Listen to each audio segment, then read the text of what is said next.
Good afternoon. Welcome to Women in Ministry TV. Today, we will be discussing family history and giving some pointers on family history. But before we get into the discussion, I'd like to open with a word of prayer. Heavenly Father, thank you for another day, a productive day, especially in the area of family history. We were able to have a meeting today in my mother's hometown. And I realize how fortunate we have been to have a mother who shared family history with us and have been able to enlighten us about our past. So, again, I say thank you, Heavenly Father, for our ancestors and for them passing down information pertaining to the family and their habits, their culture, their health, their lifestyle. So I just want to say thank you. And I'd like to share some of that information, and I'd like for others to share with us so that we can share with our younger generation information about our ancestors from a personal perspective. So, Father God, again, I say thank you.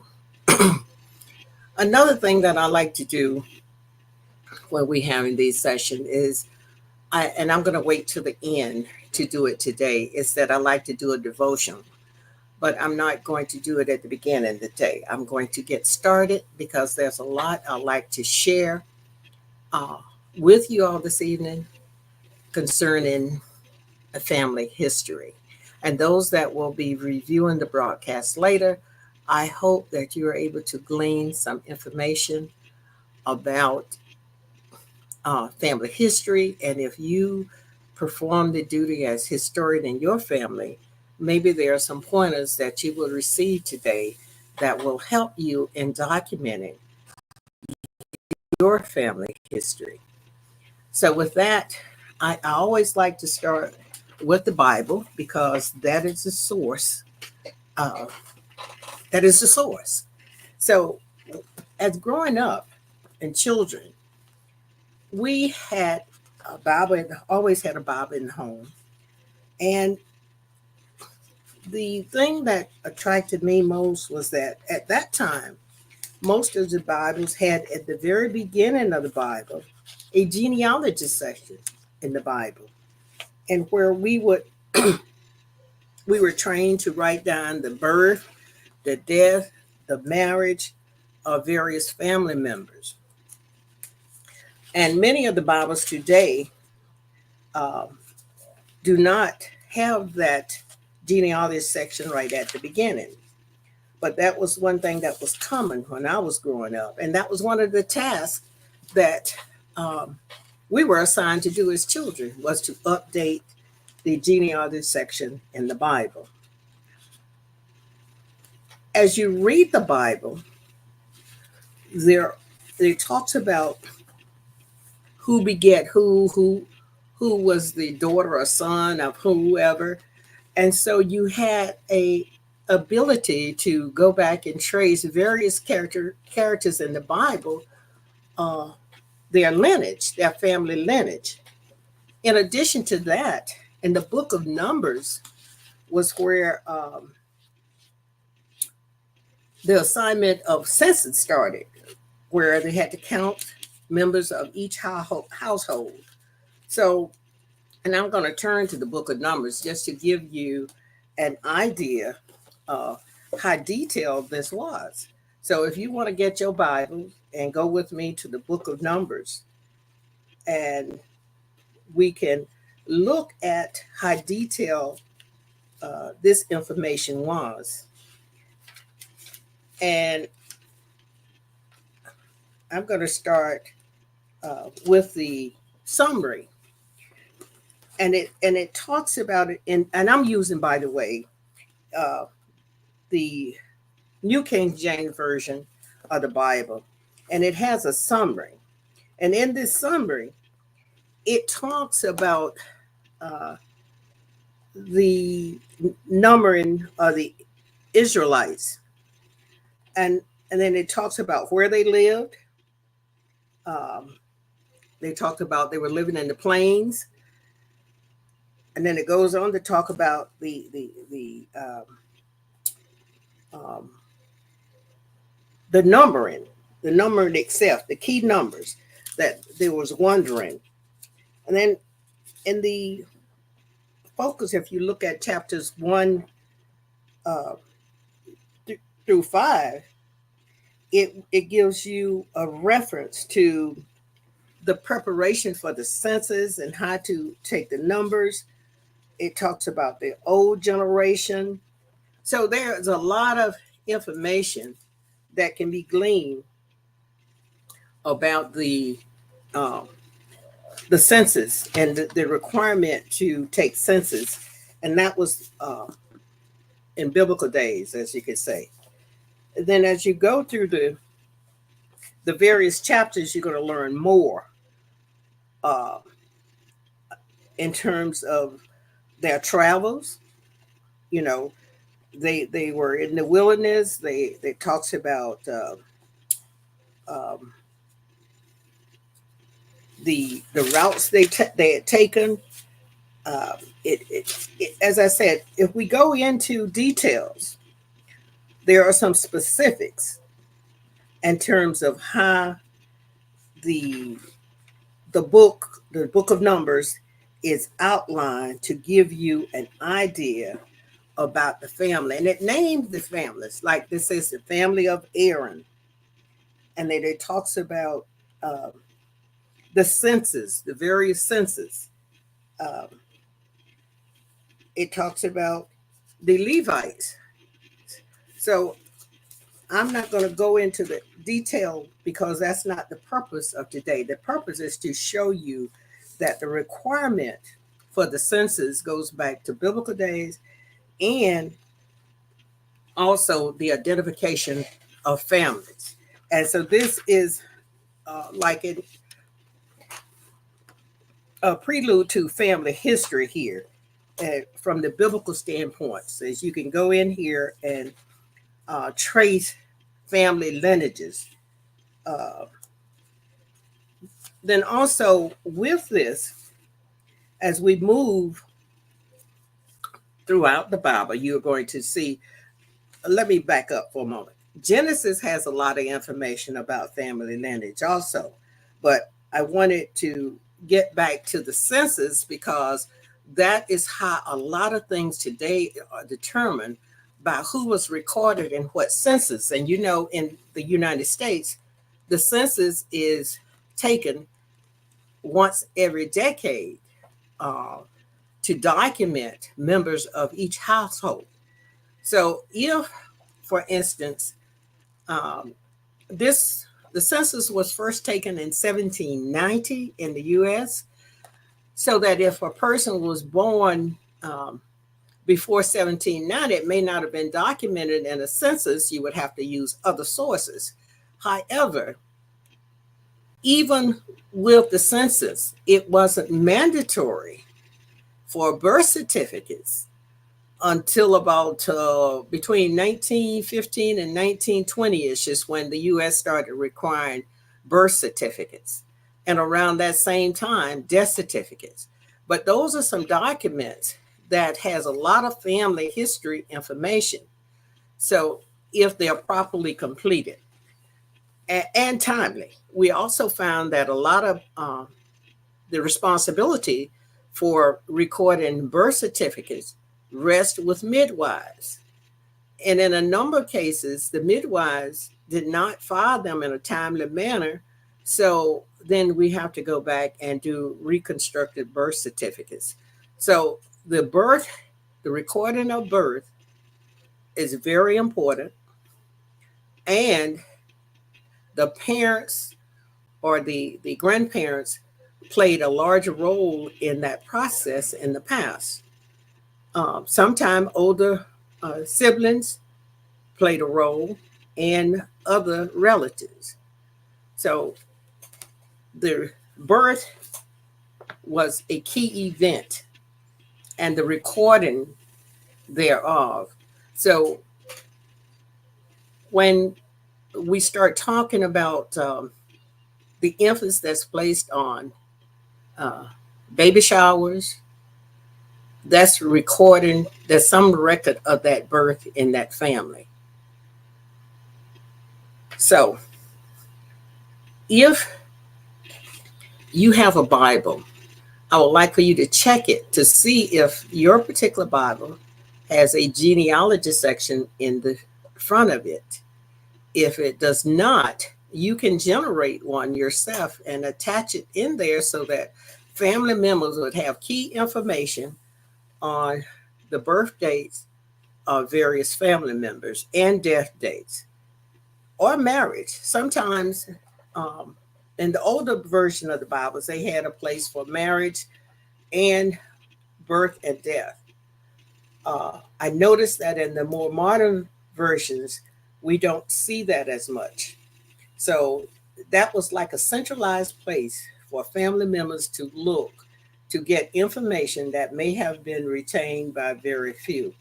So if you uh, get a chance, go to a library and look for an old Bible just to see the difference in the more modern Bibles that have been published. Now, in this room, I just have a more modern one, and it does not have the genealogy section in it. But I have an older one uh, in another room that has that genealogy section, and it was updated with my siblings. So if I forgot my sibling's birth date, I could always go to the family Bible and review that.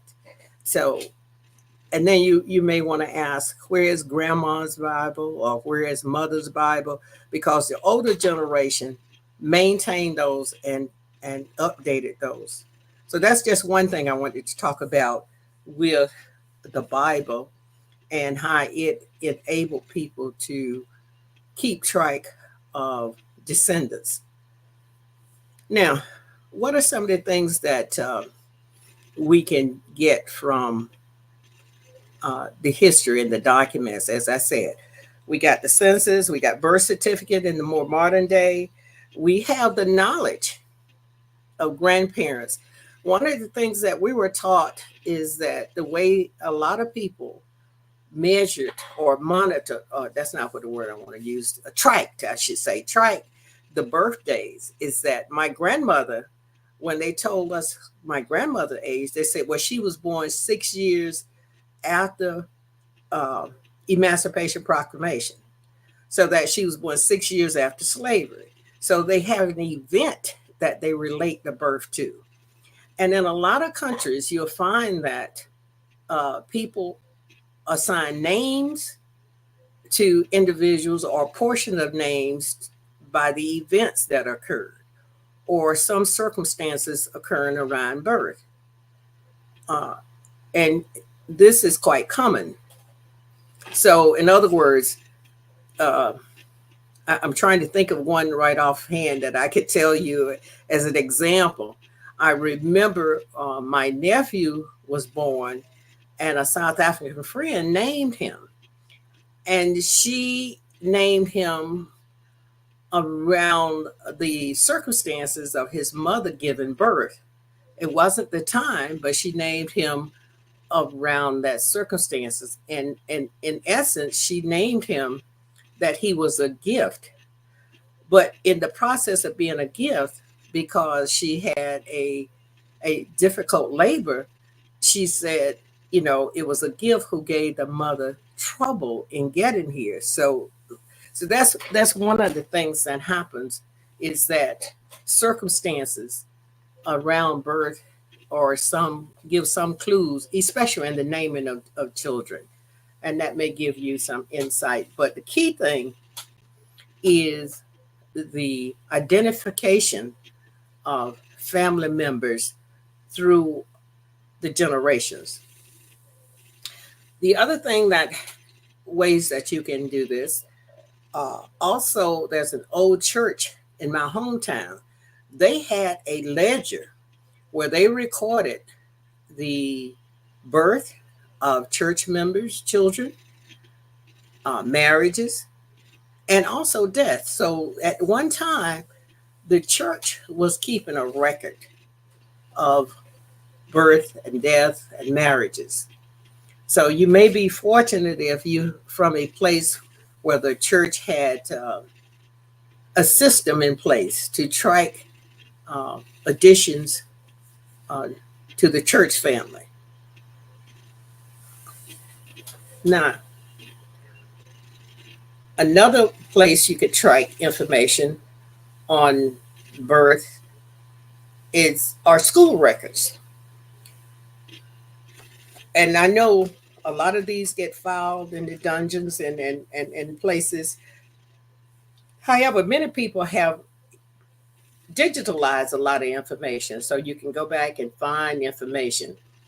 I was looking for information uh, on my great great grandmother, and I found her name. I don't know if it was her, but I found her name on the Indian removal document from North Carolina. So some of the federal agencies have may have names of family members. So when you know a little bit of information, you may know more about where to go to look for additional information in terms of family history.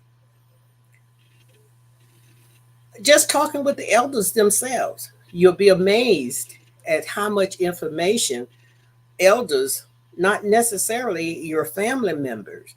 I remember mentioning to you that we had a family member who knew my family before I was born. So she had information about family members that had not been passed down to me by my immediate family members. Because when you have that type of intimacy and close relationship with neighbors and friends, information is shared. So, and a lot of elders have good retention memory and they can share some insight. As a matter of fact, the person that I'm referring to, she transitioned 2 years ago, but her memory was still sharp. And she would share information about not only family members, but others associated with the family. So then you can start to build a history based on firsthand knowledge from elders. And then if you have older siblings have information and older cousins. I also rely on an older cousin who is 93 years old, but with a very sharp memory. So when I need information, she is my point of contact, and I'm able to cross reference that to some other document. So it's good when you have you communicate with the elders, especially those that are still sharp, and it helps them keep their mind active, that they are needed and they can provide knowledge to the younger generation.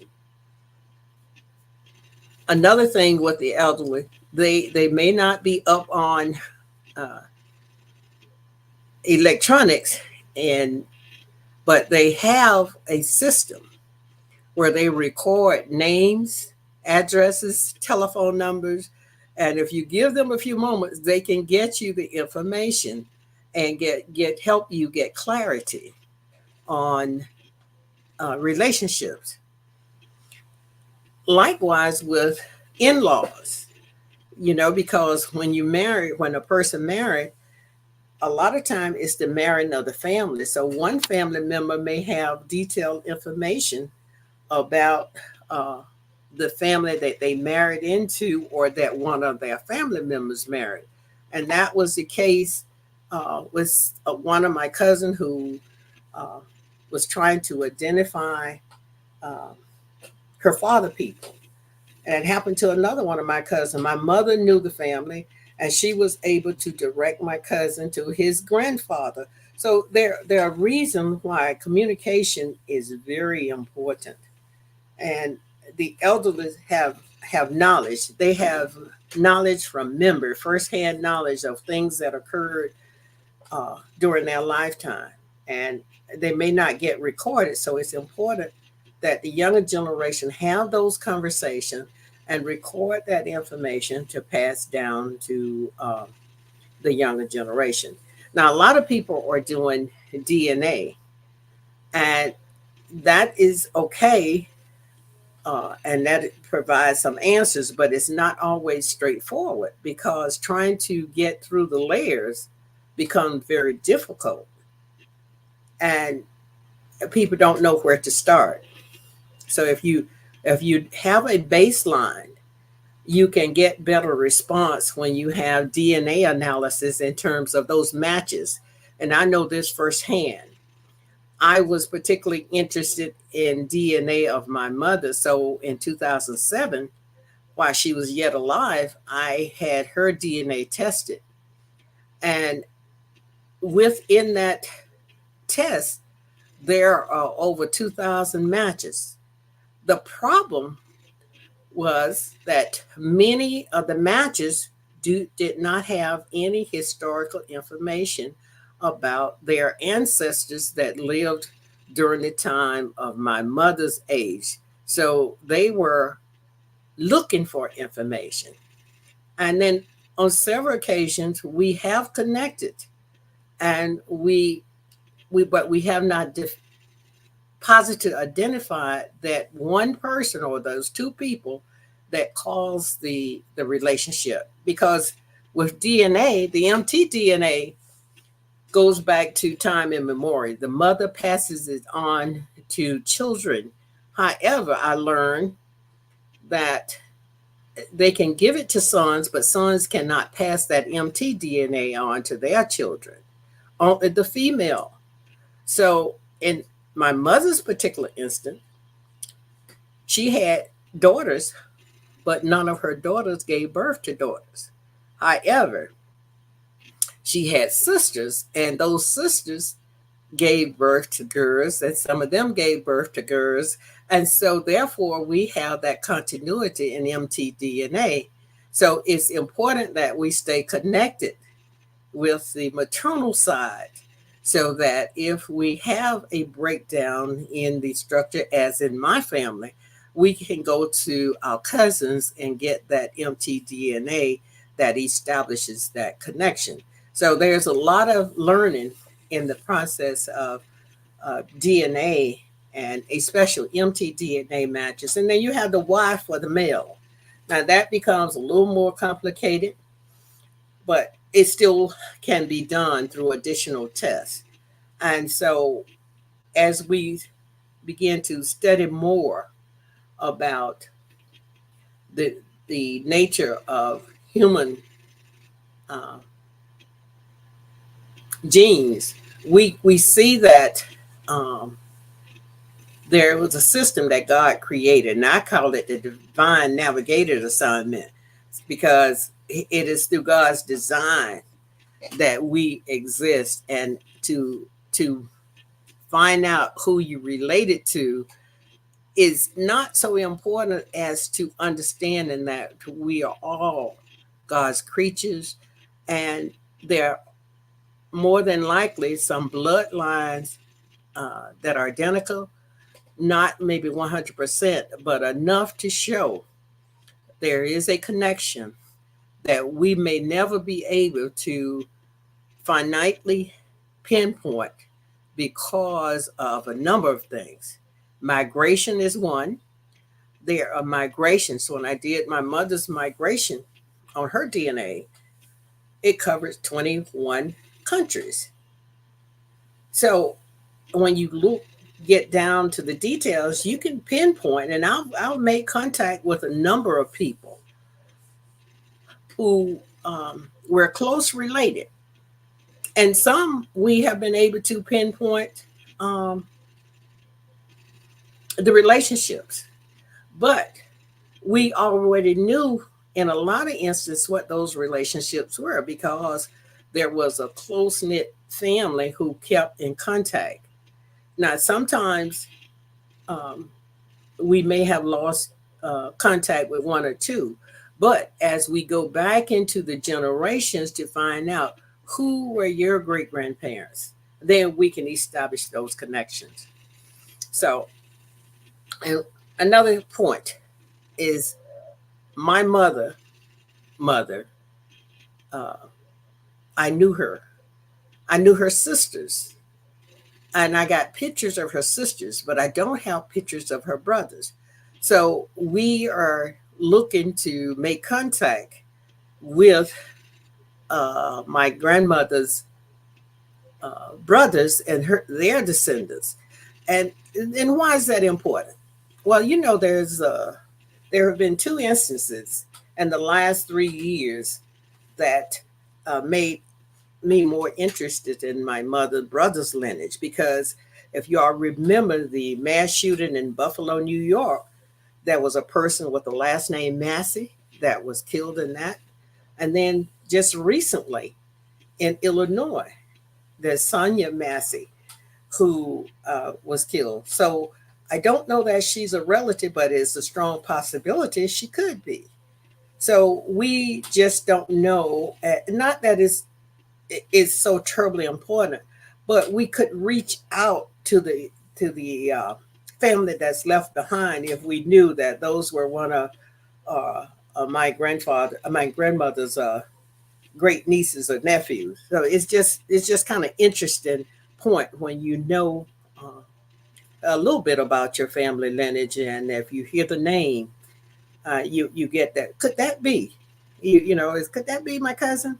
And if so, you would like to reach out, letting people know that you have some other relatives that you can draw upon in a time of a loss like that. So, okay, I know I've been going on and on. So let's see. I would like to see if we could post some comments. Um, I'm trying to figure that out. I'm learning. So I would like to, um, I'm going to try and do this. I'm not the sharpest on doing this, but I'm going to see if I could go and maybe see if there are any comments that we can have some interaction here on this topic of family history. So just bear with me. I'm going back. Um,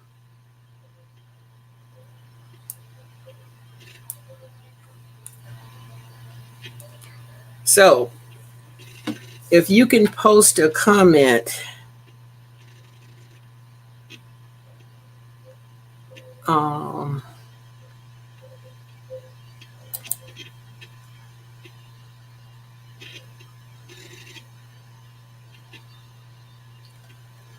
all right. Well, that's something I'm going to have to work on to get more proficient in posting comments so that we can have some interaction. That's one of the things I truly want to be able to do for the future. Have some interaction uh, based on a number of projects that's coming up with family history. Um,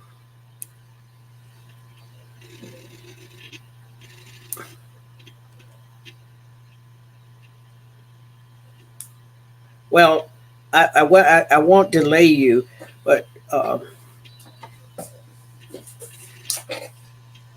let's go see if we can chat. I'm going to post and see if it comes through. Would someone let me know?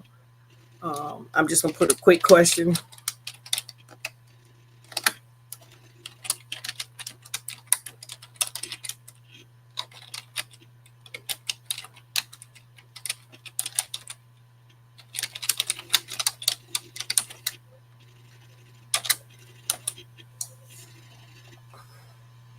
I just did a post. I want to see if that came through. If it did, if you would respond to it, I would appreciate it. I should be able to see the response if it come through.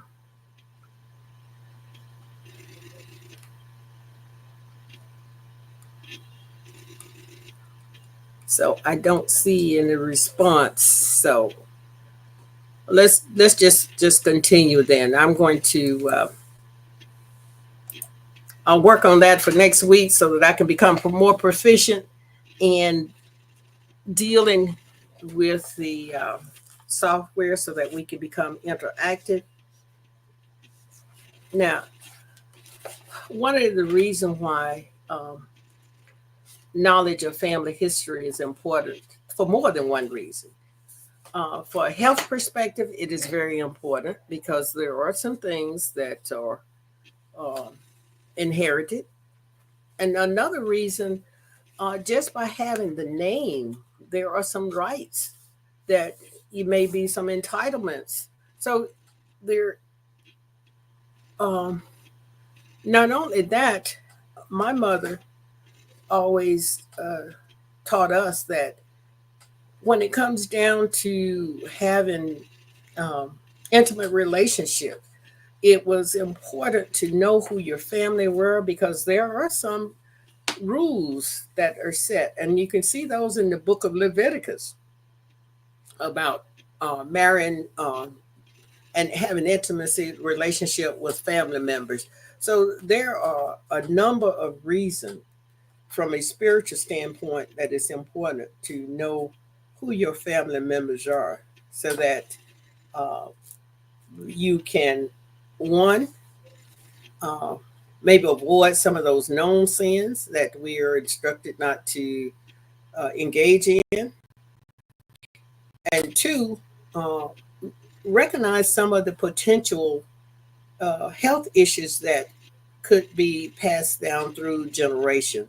And not that you can prevent certain things, but at least you may have an opportunity to uh, properly treat them if the condition is known in advance. So, family history is important, as I said, for a number of reasons, especially not just physical health, but also mental health. A lot of people don't want to talk about that, but the stresses that certain family members undergo may be passed down also to other generations.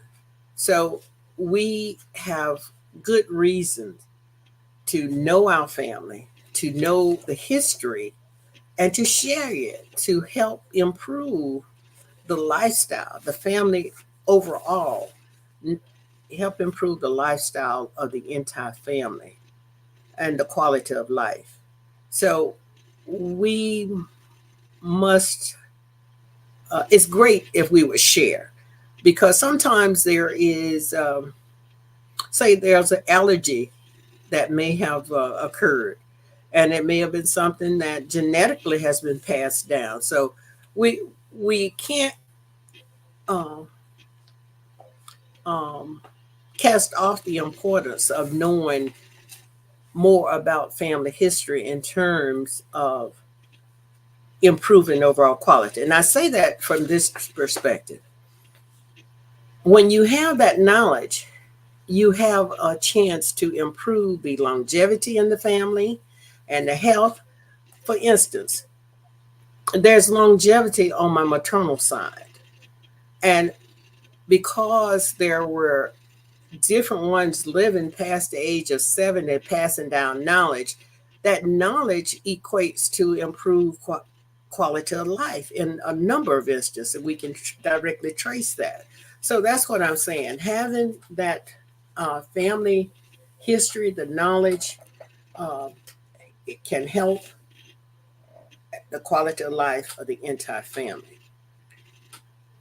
And that is what I have experienced in my family.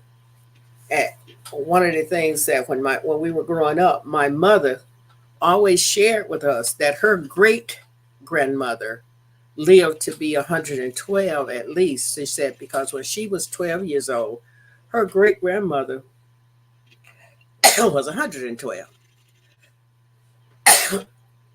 Her mother, which is my grandmother, I knew her and she died when I was about 14 years old. Excuse me. Even though she had a medical condition, she lived to be 90 years old in fairly good health, but she had diabetes. But she, excuse me, did treatments and was able to have a quality of life still. So she was not bedridden, maybe a month or two before she transitioned, but other than that, she was active and strong. So, and likewise, her youngest sister lived with my mother, and she lived to be 80 years old or more. And then one of my grandmother's sisters lived to be 102, I believe. Um, she was alive when I left to go to Africa, so she was still active. As a matter of fact, I think it was on her 100th birthday, she was up dancing. And then, so I'm just saying, once you have that and you pass down that knowledge, the entire family can prosper from um, shared information.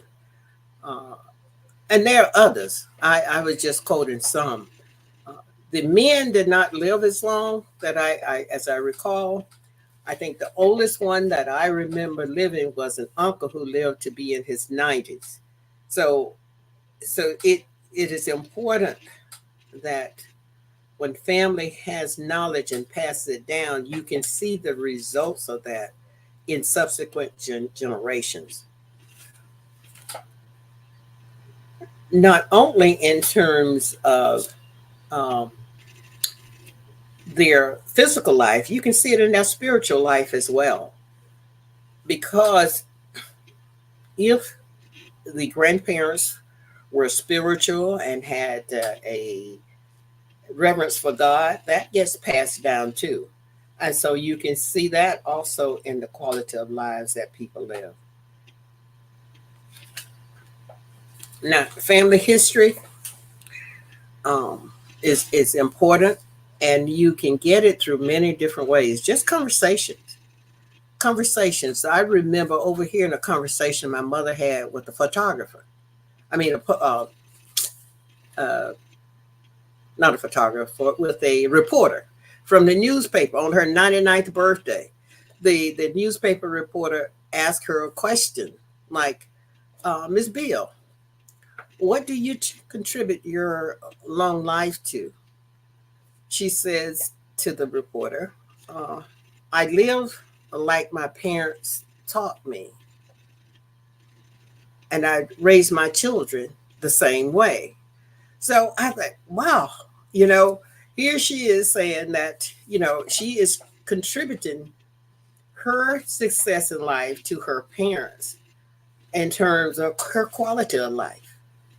So this is what I'm saying. We have to pass on the quality of life that we are taught. And if parents are no longer available to teach that, or grandparents, documenting that in a history, documenting that in a film or in a book or in a pamphlet, but documenting that history about our ancestors and sharing it can improve the overall family quality of life. So that's one of the things that I just want to share, that if you had an opportunity to uh, interview families and you see that those families are successful or vice versa, you have to sometimes look at what kind of quality of life did they experience growing up. So if you can do that, or if you can interject and have an impact to change that, we can change what is happening with the family life in our country and in our community. So we can start with our own family, sharing knowledge about family history, uh, sharing knowledge about the way of life, and having gatherings where you take 5 or 10 minutes just to share a bit on family history is important. At family reunions, if you have organized family reunions, make sure you have an event that targets sharing the family history. If you have a family gathering, be it a small family gathering or a large, just make sure you honor someone and share some tidbits about the family. So that way it can be passed down to younger generation and those that have not yet been born if it's documented. So, but basically, when we look at this, and I'm going to close out here in a minute, but if we just take personally, and I'm going to ask you to do this with me if you have a pen and paper, and I would want to come back and revisit this at another session. If we could just take a paper and put a chart. I'm going to put a chart together. I want you to do this with me. Is that how many know their third great grandparents? Any of them? How many know their second great grandparents or great great grandparents? How many know their great grandparents' names? How many know their grandparents' names? How many know their parents' name? How many know their parents' siblings' name?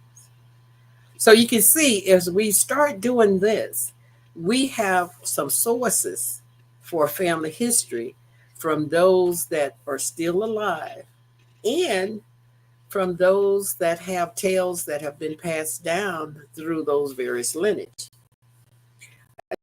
And in addition to your parents' siblings, then if your parents' sibling gave birth to children and they have memories, so you have a source, you have a great source to start writing your own family history, to collecting and writing your own family history. That is basically what I did in writing my mother's history. Luella Campbell Beal, a force to reckon with. Uh, Being her primary caregiver, I spent a lot of time with her in her latter years. So I started to write some of the conversations. At that time, I did not know how impactful that would be later on. And within the last 3 months, I have learned that what she shared has impact.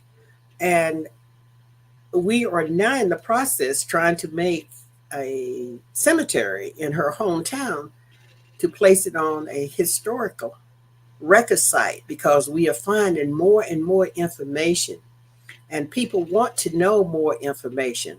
So as we are uncovering information of those that are buried there, we are finding all kinds of key information and points that we want to share with the world, not just with our immediate family, but with the world, because with migration, people have traveled to different parts. But if this is on the historic register and advertised, more people will be able to close some of the gaps in their family history research. And that is what my desire is, to help those who are having difficulty in researching their family history to close some of the gaps by knowing where their ancestors are buried and a little more information about their lives during the time they lived in that area. So that's um, that's kind of where I am on family history and from a you reunited families and restoring family values. Because as I grew up, my mother taught us to honor the dead by taking care of their final resting place, the cemetery. So, with that, I'm going to say thank you all for listening. And if you want more information about the project, it's called the Travel Rest Cemetery Preservation Project. And I can be reached at uh, ML Consulting LLC at gmail.com. And um, Travel Rest, uh, I can't be reached, but Casita Journey, who is also working this project, you can reach her. And that is a Travel Rest Church Cemetery Facebook page. if I'm not mistaken. But next week I'll get all of that information and post it so those interested will have that. So again, and before we close out, I'd like to do a closing um, um, prayer, and this prayer is going to be more geared towards what we are facing in these times, and that's partially we um, we have to stay humble. You know, with all of this, we have to stay humble. Sometimes we get filled with pride, and we can't be effectively used by the Holy Spirit. So we have to stay humble. We have to thank God because it is He that has made us and not we ourselves. And that our ancestors suffered and went through a lot in order to, one, keep us alive and keep us healthy and keep us educated, etc. So we did not do it on our own. We stand on the shoulders of our ancestors, and we we need to recognize that. So whenever I see uh, a cemetery that's left unattended and is overgrown, it's saying that we are not honoring our ancestors.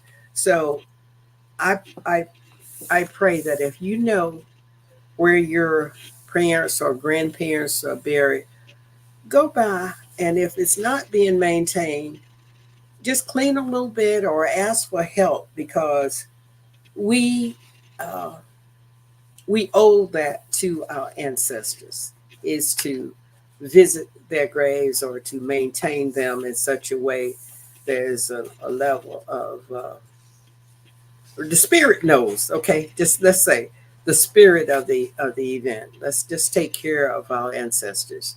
um, you may not be able to go every month or every year, but at least make it an effort, or pay someone to go and clean them, you know, but at least take some interest in where our ancestors have been interned in this country. Thank you. And so, with that, I'm going to say good evening. And again, Mary Beal at ML Beal Consulting, LLC at gmail.com if you'd like to reach out.